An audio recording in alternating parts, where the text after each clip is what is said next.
रहमान रहीम। आज की वीडियो में हम देखेंगे next part of breast cancers. हम सबसे पहले आज डिस्कस करने लगे हैं carcinoma in Situ. Carcinoma in Situ का मतलब ये होता है कि carcinoma in its original place. इस चीज़ का क्या मतलब है? इस चीज़ का ये मतलब है कि कैंसर सेल्स जो भी ब्रेस्ट के अंदर अराइज हो रहे हैं वो सारे के सारे अपने डक्ट्स और लोब्यूल्स के अंदर ही रहें और उनकी बाउंड्रीज जो हों वो बेसमेंट मेम्ब्रेन से सराउंडेड हो, यानी कि वो बेसमेंट मेम्ब्रेन को इन्वेड ना करें, बेसमेंट मेम्ब्रेन के अंदर ही कन्फाइंड रहें। Cancer cells confined within the ducts and lobules by a basement membrane. Carcinoma in situ की हमारे पास दो टाइप्स होती हैं। पहली टाइप है हमारे पास ductal carcinoma in situ. Ductal carcinoma in situ की पैथोजेनेसिस ये है कि इसके अंदर हमारे पास clonal proliferation of epithelial cells होती है।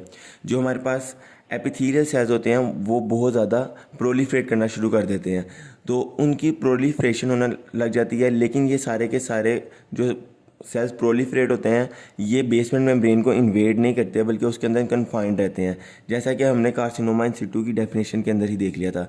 तो इसकी पैथोजेनेसिस ये हुई कि clonal proliferation of epithelial cells limited to ducts and lobules by the basement membrane.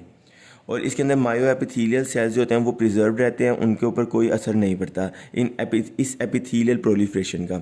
जब हम मेमोग्राफिक फाइंडिंग्स देखते हैं तो डक्टल कार्सिनोमा इन सिटू के अंदर हमें कैल्सिफिकेशन मिलती है, नेक्रोसिस मिलते हैं, सेक्रेटरी मटीरियल और पेरिडक्टल फाइब्रोसिस नज़र आती है हमें मेमोग्राफिक फाइंडिंग के अंदर। उसके बाद अगर हम बायोप्सी करवाएं तो बाज़ दफ़ा हमें इंसिडेंटल फाइंडिंग हमें उसके अंदर निपल डिस्चार्ज भी मिल जाती होती है। अब हमारे पास डक्टल कार्सिनोमा इन सिटू की मॉर्फोलॉजी देखेंगे। डक्टल कार्सिनोमा इन सिटू की आगे से चार टाइप्स हैं: कोमीडो, क्रिब्रीफॉर्म, माइक्रोपेपलरी एंड पेपलरी। तो सबसे पहले कोमीडो देखते हैं। कोमीडो की मॉर्फोलॉजी ये होती है कि कोमीडो जो होता है डक्टल कार्सिनोमा इन सिटू, कोमीडो जो है वो हमारे पास वेग नोडुलैरिटी शो कर रहा होता है। और इसके अंदर हमारे पास, जैसा कि मैं पहले बता चुका हूँ, डक्टल कार्सिनोमा इन सिटू के आगे जितनी भी टाइम्स होंगे ना उसके अंदर हमें कैल्सिफिकेशन, नेक्रोसिस, पेरिडक्टल फाइब्रोसिस हमें मिलेगी। तो हम यहाँ पे लिख सकते हैं क्लस्टर्ड और linear and branching areas of calcification. अच्छा, अब कोमीडो की दो इंपॉर्टेंट बातें हैं जिसकी वजह से ये पहचाना जाता है कि ये कोमीडो है। एक तो ये कि कोमीडो टाइप के अंदर हमें ना प्लियोमॉर्फिक हाई ग्रेड न्यूक्लियाई मिलते हैं। प्लियोमॉर्फिक का मतलब होता है डिफरेंट शेप के, हाई ग्रेड का मतलब है कि वो बहुत ज़्यादा ग्रो कर रहे हैं। तो प्लियोमॉर्फिक और हाई ग्रेड न्यूक्लियाई मिलते हैं हमें, डिफरेंट शेप्स ऑफ न्यूक्लियस मिलते हैं हमें। दूसरी बात, हमें एरियाज ऑफ सेंट्रल नेक्रोसिस मिलता है कोमीडो टाइप के अंदर। नेक्स्ट हमारे पास आ जाता है क्रिब्रीफॉर्म टाइप। क्रिब्रीफॉर्म टाइप के अंदर सिर्फ आप लोगों ने ये बात याद रखनी है कि इसकी जो पेरेंट्स होती है वो कुकी कटर लाइक स्पेसिस की तरह होती है। अब कुकी कटर लाइक स्पेसिस किस तरह नज़र आती हैं हमें? कुकी कटर लाइक स्पेसिस की ये एक डायग्राम बनी हुई है।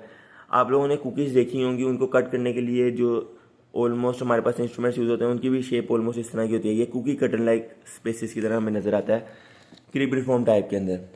और सेकंड ये कि कंटेन कैल्सीफाइंग मटेरियल, जो कि मैं पहले बता चुका हूँ, DCIS के अंदर हमें कैल्सिफिकेशन और नेक्रोसिस वगैरह मिलेगी। तो round regular cookie cutter like spacing containing calcifying material. Next हमारे पास आ जाता है माइक्रोपेपलरी। माइक्रोपेपलरी जो हमारे पास माइक्रोपेपलरी टाइप और DCIS हैं वो उनके पास फाइब्रोवस्कुलर कोर्स नहीं होते और आमतौर पर ये कॉम्प्लेक्स बल्बस प्रोजेक्शंस के तौर पर हमें नज़र आ रहे होते हैं। दूसरी तरफ पेपलरी इनके ऑपोजिट हैं। इनके पास माइक्रोपेपलरी में फाइब्रोवस्कुलर कोर्स नहीं थे, पेपलरी के अंदर हमारे पास फाइब्रोवस्कुलर कोर्स हैं। इसके अंदर बल्बस प्रोजेक्शन से इसके अंदर हमारे पास ट्रू पेपिलाए बने हुए हैं। और पेपलरी आमतौर पर जो कार्सिनोमास होते हैं वो मायोएपिथेलियल सेल लेयर उनके पास नहीं होती, they lack myoepithelial cell layer. Next हमारे पास आ जाता है पेजेट्स डिजीज़। आमतौर पर हमें डक्टल कार्सिनोमा इन सिटू के अंदर जो भी पेशेंट होते हैं उनके अंदर हमें पेजेट्स डिजीज़ मिलती है। पेजेट्स डिजीज़ जनरली निपल्स को इन्वॉल्व करती है और यूनिलेटरल होती है, जनरली यूनिलेटरल होती है मोस्ट ऑफ द केसेस के अंदर। इसके अलावा इसके अंदर प्रेजेंटेशन क्या होती है कि इरिथ्रेमेटस इरप्शन विद स्केल क्रस्ट। इरिथ्रेमेटस का मतलब रेड, इरप्शन का मतलब होता है कि वो स्किन का बस्ट हो जाना और वहाँ से रैश का जो है ऊज आउट हो जाना। और विद स्केल क्रस्ट, स्केल का मतलब होता है कि कैरेटनाइजेशन, वहाँ पे जो एक्यूमुलेशन ऑफ सेल्स होने लग जाता है स्किन के ऊपर। तो इरिथ्रोमेटस इरेक्शन विद स्केल क्रस्ट हमें प्रेजेंटेशन मिलती है पेजेट्स डिजीज़ के अंदर। प्रूराइटिस भी आमतौर पर हमें प्रेजेंटेशन मिलती है। आमतौर पर पेजेट्स डिजीज़ का स्प्रेड बहुत ज़्यादा इंपॉर्टेंट है। किस तरह से स्प्रेड करते हैं हमें पता है। अब डक्टल कार्सिनोमा इन सिटू एक बंदे को हुआ है, वो डक्ट्स के अंदर कन्फाइंड है with in the basement membrane. तो वहाँ से जो मेलिग्नेंट सेल्स हैं उस डक्टल कार्सिनोमा इन सिटू से वो आगे ग्रो करते जाएंगे, लेक्टिफेरस साइनसिस के अंदर चले जाएंगे और फिर लेक्टिफेरस साइनसिस से एट द एंड वो निपल के अंदर चले जाएंगे। लेकिन ये सारा काम, ये सारी ग्रोथ जब वो कर रहे होंगे तो वो बेसमेंट मेम्ब्रेन को क्रॉस नहीं करेंगे। तो ये पैजेस डिजीज़ का स्प्रेड है कि malignant cells extend from DCIS to the lactiferous sinuses to the nipple skin without crossing basement membrane. Tumour cells उसके बाद अगर देखा जाए ना तो ट्यूमर सेल्स जो epithelial barrier, normal epithelial barrier होता है ना, पैजेस डिजीज़ के अंदर ये जो ट्यूमर सेल्स होते हैं ये एपिथीलियल बैरियर को डिस्टर्ब कर देते हैं। जो एपिथीलियल बैरियर डिस्टर्ब होता है तो एक्स्ट्रा सेलुलर फ्लूइड जो होता है वो सीप आउट करने लग जाता है निपल सरफेस से। Tumour cell disturb normal epithelial barrier allowing extracellular fluid to seep out on nipple surface. अब जब हमने डायग्नोसिस करना होता है तो हम आमतौर पर पैजेस डिजीज़ के लिए तो वही जो कि सिक्रीटरी मटेरियल निकल रहा है उसकी बायोप्सी करवा लेते हैं या उसकी साइटोलॉजी करवा लेते हैं, तो हमें उससे पैजेस डिजीज़ का पता चल जाता है। अब ये DCIS जो हमने पढ़ा है इसके लिए कुछ मार्कर्स होते हैं। इसके मार्कर्स के अंदर ये है कि ये ER DCIS जो है वो ER नेगेटिव होता है और HER2 पॉजिटिव होता है, ये एम्पलीफिकेशन पॉजिटिव, यानी ER नेगेटिव होगा और HER2 पॉजिटिव होगा DCIS।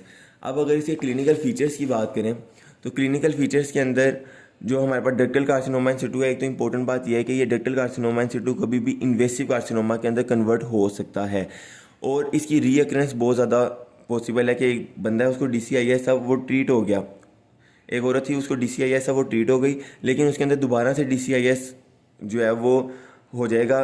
क्यों? उसके काफ़ी रिस्क फैक्टर्स हैं। एक रिस्क फैक्टर ये है कि न्यूक्लियर ग्रेड बहुत ज़्यादा था और नेक्रोसिस थी। सेकंड ये था कि उसकी एक्सटेंट ऑफ डिजीज़ बहुत ज़्यादा था। या फिर ये कि जब हमने उसको रिमूव किया तो उसके सर्जिकल मार्जिन जो थे वो पॉजिटिव रह गए, पॉजिटिव सर्जिकल मार्जिन। इन 3 वजहों की वजह से DCIS की रीअकरेंस हो सकती है।